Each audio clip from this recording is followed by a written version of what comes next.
Hey guys, it's Dr. Z. It's March 19th, although I think this update about COVID will hold true for quite some time and bear some rewatching. All right, here's the thing.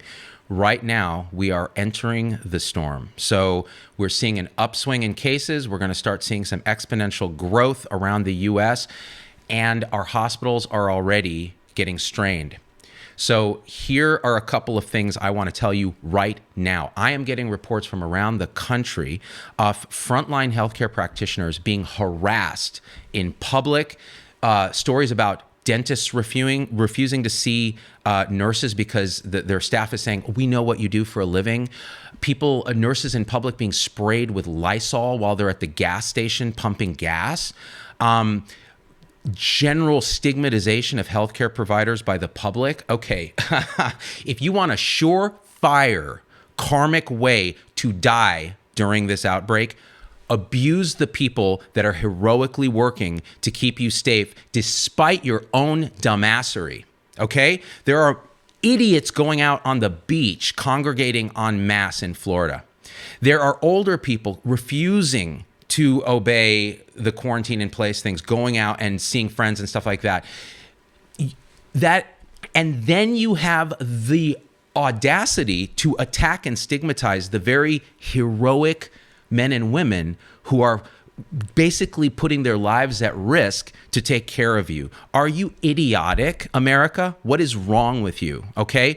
We already dropped the ball on early testing. We let containment get out of hand. Our leadership is absolutely incompetent at the government level to make this happen. So we already screwed that up. Now's our chance to do the best we can, and the public wants to screw it up. This, I almost feel like this is like some kind of judgment on us, you guys. Seriously. Behave yourselves. Treat the healthcare professionals with the respect and the honor that they deserve, because I am telling you the next part of this talk is that every story I hear from frontline healthcare professionals, whether it's nurses, respiratory therapists, administrators, or doctors around the country, is that they do not have enough masks, they do not have enough training, they do not have enough ventilators, they do not have enough leadership or support from either government or their local administration. And patients are swarming in, whether it's worried well, they're not listening to basically saying, hey, call first, don't just show up in the ER with your sniffles. And now they're gearing up for what's going to be a Category 5 hurricane, where they are talking in ethics committees here in the Bay Area about what is the ethical way to ration ventilators, you guys. And you're going to spray Lysol on a nurse who's pumping gas. What is wrong with you? And by the way, I'm looking at you leaders. You had time to stock, for the cost of running an ICU for a day, you could have stockpiled N95 masks over the years. You could have prepared for this. And where's that, fancy MBA and all the money we pay you and that fancy bonus? And, I get messages from administrators now. Why are you ragging on hospital leadership, man? We've been working 24/7 around the clock. Yeah, what were you doing the whole time before this to prepare for this? We saw this coming. We've been talking about this actually for years.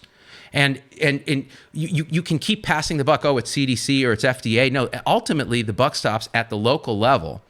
All right. And we need to get our stuff together now, because the storm isn't just coming, it's actually here.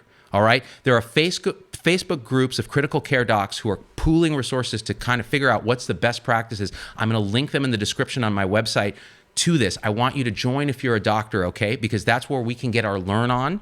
If you're a member of the public, if you're a patient, first of all, calm down.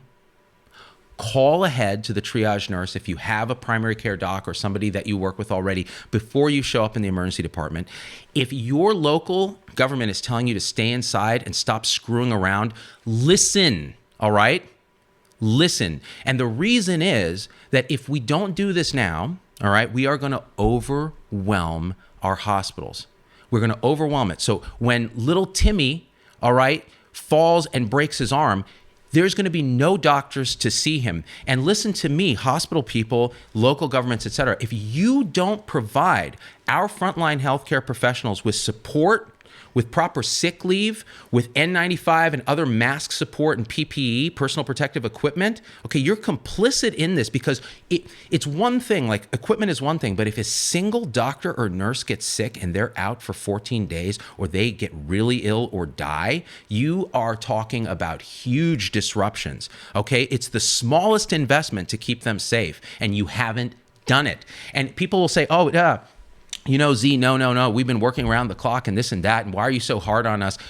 Because that's not what's happening on the front lines. I have administrators reaching out to me. We'd like to come on your show and say how we're keeping our hospitals open from the administrative side and how it's so important to have good leadership. And I'm like, you are the most tone-deaf piece of crap I have ever heard in my life, because everyone on the front lines is bravely going into work, but they don't have the support. They don't have the support, all right? So to the leaders who are doing it right, and they exist out there, you are a model. You are leading, all right? Keep doing that. To the public, treat your healthcare professionals with respect, because believe me, karma is a bitch. I'm telling you that now. And the third thing, if you're a frontline healthcare professional, okay, join these Facebook groups that I'm going to lead you to in the links, and understand that we are in this together, that we will get through this, that it's going to be hard, but that you are doing work that no one else is doing, that you're running to danger when everyone else is running away, when your dentist is afraid to see you because you're a nurse. Are you kidding me? All right, guys. I'm sorry I get a little freaking angry. Please do me a favor, share this video. Leave a comment. Tell me your stories. Tell us your stories of what's going on the front lines, all right? Share them with us, because the world needs to know what's going on, and that we have a chance now to go in one of two directions. And if we go in the wrong direction, it's going to be a long, dark year, all right? Sorry to be alarmist. You guys know generally I'm not, but what I'm hearing is not making me happy. All right, guys. I love you. Thank you to the supporter tribe on both YouTube and Facebook and Patreon for making these videos possible. And we out. Peace.